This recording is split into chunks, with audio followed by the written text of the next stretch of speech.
Красному углу в продолжении боя готовится Игнат Тивстов. Ему 24 года. Боксом занимается 11 лет, является кандидатом в мастера спорта России. Провел боев 112, одержал побед 103, в том числе международных встреч 2, выиграл 1. Является финалистом Добросольского федерального округа среди молодежи. Чемпион республики.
В синем углу продолжение боя готовится Виталий Стручков.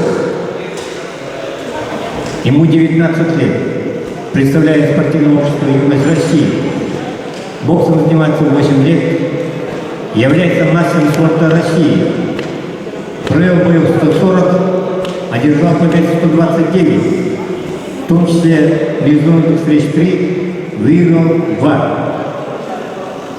Является призером Дальневосточного федерального округа 2021 года. Участник Кубка России 2021 года. Тренируется под руководством Иванова Павла.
В данном бою единогласным решением судей победу одержал и звание победителя завоевал боксер с красного угла Игнат Чистов, Республика Саха.